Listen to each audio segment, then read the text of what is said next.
तो स्पीडी का संपूर्ण भारत का सामान्य परिचय ये पिछले वीडियो में हम लोगों ने देख लिया है, ये सबको पढ़ लिया, ठीक है। तो इससे रिलेटेड अब कुछ क्वेश्चन है, ठीक ना।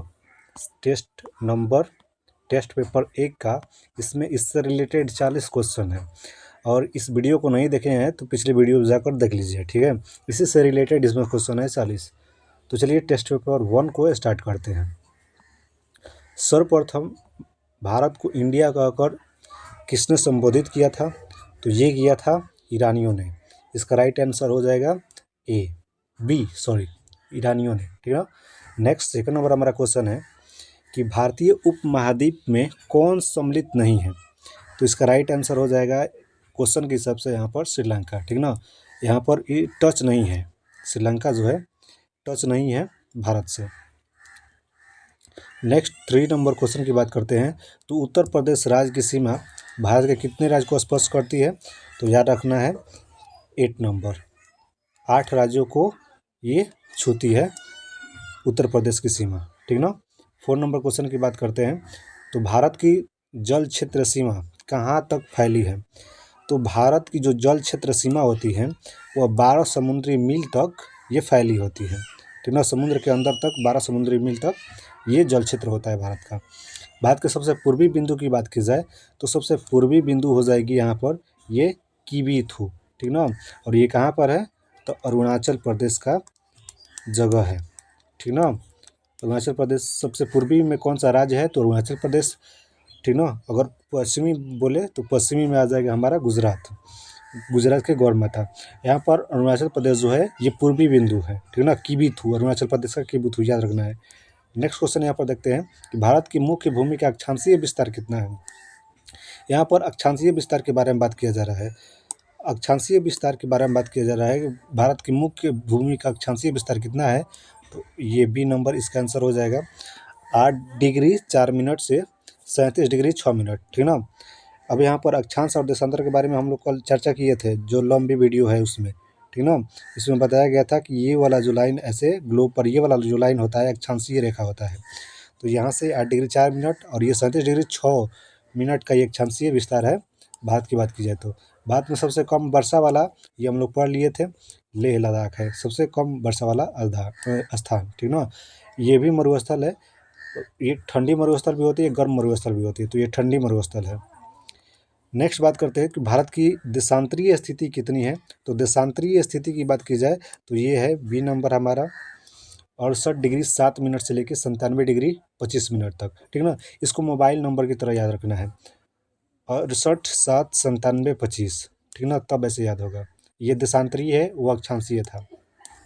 भारत का संलग्न क्षेत्र की बात की जाए तो ये संलग्न क्षेत्र सीमा कहाँ तक होता है भारत का? तो ये होता है 200 समुद्री मील दूर तक। इसका राइट आंसर सी नंबर हो जाएगा।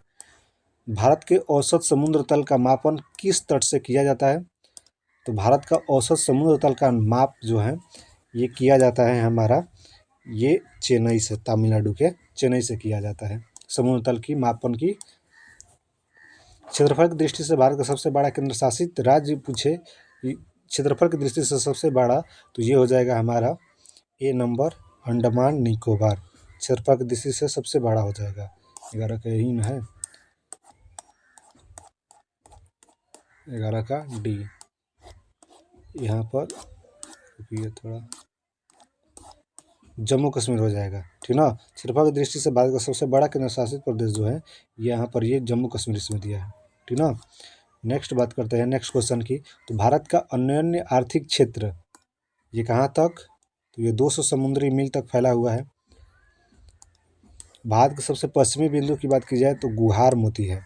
भारत के सबसे पश्चिमी बिंदु कौन सी है? गुहार मोती, ठीक ना। ये गुजरात में है, याद रखना है। गुजरात के पोरबंदर में ही गांधी जी का जन्म हुआ था। कब? 1869 में, ठीक ना। और यहाँ पर डेथ की बात की जाए तो 30 जनवरी 1948 को महात्मा गांधी की डेथ हुई थी, और 30 जनवरी को ही हम शहीद दिवस भी मनाते हैं, ये भी आपको याद रखना है। और इंदिरा कॉल जो है ये हमारा है दक्षिणी पॉइंट, किबीथु जो है ये पूर्वी पॉइंट हो जाएगा। इंदिरा पॉइंट ये दक्षिणी पॉइंट, ये पश्चिमी और ये पूर्वी पॉइंट है। नेक्स्ट, भारत में कितने राज्य अंतर्राष्ट्रीय स्थलीय सीमा को स्पर्श करती हैं? तो अंतर्राष्ट्रीय स्थलीय सीमा को स्पर्श करने वाली भारत के कितने राज्य हैं? तो यहाँ पर 14 कहाँ है, तो ये हो जाएगा 14 राज्य जो है स्पर्श करती है। भारत का कुल क्षेत्रफल की बात की जाए तो भारत का कुल क्षेत्रफल कितना है? तो 32,87,263। याद रखना है, भारत का कुल क्षेत्रफल 32,87,263 वर्ग किलोमीटर, ठीक ना। नेक्स्ट बात करते हैं क्षेत्रफल दृष्टि सबसे छोटा केंद्र शासित प्रदेश। सबसे छोटा पूछे तो सबसे छोटा यही होगा, लक्षद्वीप। सबसे छोटा कौन सा हो जाएगा? लक्षद्वीप, ठीक है। नेक्स्ट बात करते हैं रत्नाकर किस महासागर का उपनाम है? तो ये हिंद महासागर, ठीक है। हिंद महासागर को ही रत्नाकर सागर भी बोलते हैं। फर्स्ट वाले में भी हम लोग जब डिस्कशन कर रहे थे तो उसमें वीडियो में देख लीजिएगा, उसमें बताया गया है। नेक्स्ट, मुख्य भूमि का दक्षिणतम बिंदु की बात की जाए तो मुख्य भूमि क्या अगर पूछे, यहाँ पर देखिए मुख्य भूमि का पूछता है तो ये हो जाएगा हमारा इंदिरा कॉल, ठीक ना। और ऐसे ही पूछेगा दक्षिणतम बिंदु भारत का कौन सा है, तो ये इंदिरा पॉइंट हो जाएगा। कन्फ्यूज़न नहीं रखना है, मुख्य भूमि का दक्षिणतम बिंदु इंदिरा कॉल, और भूमि का कोई पूछे कि दक्षिणतम बिंदु कौन है तो इंदिरा पॉइंट, ठीक है। किबुतु अभी हम लोगों ने पढ़ा, अरुणाचल प्रदेश में है और ये पूर्वी पॉइंट है। कर्क रेखा भारत के कितने राज्यों से, तो ये बचपन में बहुत सारे पढ़े होंगे आप लोग, 8 राज्यों से होकर गुजरती है। गुजरात, फिर राजस्थान, छत्तीसगढ़, मध्य प्रदेश। नेक्स्ट देखिए यहाँ पर भारत में सर्वाधिक बोले जाने वाली भाषा कौन सी है? तो भारत में सर्वाधिक बोले जाने वाली भाषा है हिंदी। नेक्स्ट यहाँ पर विश्व में क्षेत्रफल की दृष्टि से भारत का स्थान कौन सा है? तो भारत का स्थान 7वां है। फर्स्ट बताया गया था रसिया, फिर उसके बाद कनाडा, फिर उसके बाद यूएसए, ठीक है, ऐसे बताया गया था। ये 7वां नंबर पर आता है हमारा भारत। भारत का दक्षिणतम बिंदु भूमध्य रेखा से कितनी दूरी पर स्थित है? तो ये हम लोगों ने ट्रिक्स याद किया था, 6, 7, 8, ठीक ना। 876 किलोमीटर दूरी पर स्थित है ये दक्षिणतम बिंदु भूमध्य रेखा, बताया गया ना। ग्लोब का बीचों बीच जो रेखा होता है भूमध्य रेखा बोला जाता है, और ये दक्षिणतम बिंदु हमारा है भूमध्य रेखा से नीचे। जैसे ये हमारा अर्थ, ये इंडिया ऐसे है ना, इस तरीके से। भारत की सबसे बड़ी जनजाति कौन है? तो भारत की सबसे बड़ी जनजाति की बात की जाए तो ये भील है, ठीक ना। दूसरे नंबर पर गोंड आती है। अधिकतर ये जो है एमपी में पाई जाएंगी। नेक्स्ट यहाँ पर हिमालय किस प्रकार का पर्वत है? तो हिमालय जो है ये वलित पर्वत का एक उदाहरण है। किस पर्वत का? वलित पर्वत का उदाहरण है। नेक्स्ट देखते हैं 82.5 डिग्री पूर्वी देशांतर रेखा कहाँ से गुजरती है? तो ये नैनी से गुजरती है, जो कि कहाँ पर है? इलाहाबाद में। भारत को सर्वप्रथम हिंदुस्तान किसने कहा था? तो हिंदुस्तान कहा था ईरानियों ने, ठीक है। और फर्स्ट क्वेश्चन और देखे थे कि हम लोग भारत को इंडिया किसने कहा था? तो यूनानियों ने, और हिंदुस्तान किसने कहा था? ईरानियों ने। अब यहाँ पर नेक्स्ट क्वेश्चन बात करते हैं 82.5 डिग्री पूर्वी देशांतर रेखा कुल कितने राज्यों से होकर गुजरती है? तो 82.5 डिग्री पूर्वी ये कर्क रेखा की बात नहीं कर रहे हैं, यहाँ पर कन्फ्यूजन होकर एड नोट मार दीजिएगा, ठीक ना। कन्फ्यूज होके ये कैंसर, ट्रॉपिक ऑफ कैंसर इतनी गुजरी है 8 राज्यों से होकर, लेकिन वहीं 82.5 डिग्री पूर्वी देशांतर जहाँ से समय मापन रेखा की बात करते हैं तो ये कितने राज्यों से? तो ये 5 राज्यों से होकर गुजरी है। कितने राज्यों से? 5 राज्यों से होकर गुजरी है, याद रखना है आपको।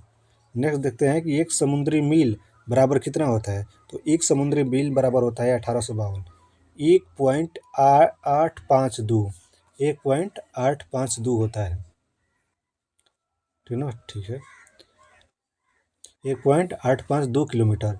नेक्स्ट आगे देखते हैं कि भारत की कुल स्थलीय सीमा की लंबाई कितनी है? भारत की स्थलीय सीमा की लंबाई है 15,200 किलोमीटर। 31 नंबर है कि भारत का सर्वाधिक वनाच्छादित, कल हम लोग पढ़े थे वनाच्छादित मतलब ज़्यादा वन वाला राज्य, तो ये हो जाएगा हमारा MP, tiger state MP, soya state MP. अभी वहाँ के CM Mohan Yadav. Next, Indira point को अन्य किस नाम से? तो ये पिंगमिलियन और पार्सन दोनों पॉइंट के नाम से जानते हैं, ए और बी दोनों इसका आंसर हो जाएगा। भारत को कुल कितने राज्य स्थल रुद्ध लैंड लॉक है? लैंड लॉक कितने राज्य है? तो ये 20 राज्य है। द्वीपों सहित भारत के कुल समुद्री तटीय रेखा की लंबाई कितनी है? तो ये हो जाएगी 16.6 किलोमीटर, ठीक ना। इतना 82.5 डिग्री पूर्वी देशांतर रेखा अभी हम लोगों ने पढ़ा कि 5 राज्यों से होकर गुजरी हुई है ये। कर्क रेखा 8 राज्यों से। क्षेत्रफल की दृष्टि से विश्व का सबसे छोटा देश की बात की जाए तो ये है वेटिकन सिटी, यूरोप कॉन्टिनेंट में है।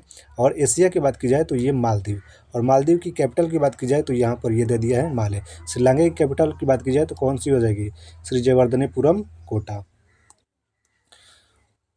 82.5 पूर्वी देशांतर रेखा भारत के किस राज्य से होकर यहाँ पर देखिए नहीं गुजरी है, तो किस देश से, किस राज्य से, ये तमिलनाडु से होकर नहीं गुजरी है। ये MP, उत्तर प्रदेश, आंध्र प्रदेश से होकर गुजरी है। विश्व के कुल क्षेत्रफल का भारत का कुल कितना भूभाग है, तो ये याद रखना है 2.42%। भारत का इतना परसेंटेज है कुल, अगर विश्व में क्षेत्रफल के हिसाब से इतना पूछे तो कितना परसेंट, अकेले भारत 2.42% है। केंद्र शासित राज्य पुडुचेरी की सीमा एवं क्षेत्र कितने राज्यों में फैली, तो हम लोगों ने अच्छी तरीके से पढ़ा था कि 3 राज्यों में फैली है, ठीक ना। एक कहाँ पर थी, तमिलनाडु, एक केरल था और एक आंध्र प्रदेश था ना। लास्ट नंबर यहाँ पर 40 नंबर की बात करते हैं, तो भारत के कितने राज्य हिमालय पर्वत को स्पर्श करते हैं, तो ये यहाँ पर देख सकते हैं आप लोग, कितने 10 राज्य जो है हिमालय पर्वत को छूते हैं। तो ये था हमारा टेस्ट नंबर 1। और आप लोग को नहीं समझ में आ रहा है टेस्ट नंबर 1, तो पीछे एक वीडियो पड़ा होगा, उसको अच्छी तरीके से देख लीजिए। यहाँ पर इसमें देखिए वनाच्छादित वाला राज्य, नगरीकृत राज्य, इसमें अच्छी तरीके से डिफाइन किया गया है, तब ये टेस्ट लगवाया जाता है। तो पहले उसको देख लीजिए वीडियो को, तब ये टेस्ट मारने आइए, कंप्लीट कर लीजिए इस टेस्ट को। चलिए फिर मिलते हैं नेक्स्ट एपिसोड में। अब यहाँ पर भारत के पड़ोसी देश के बारे में नेक्स्ट एपिसोड में पढ़ेंगे।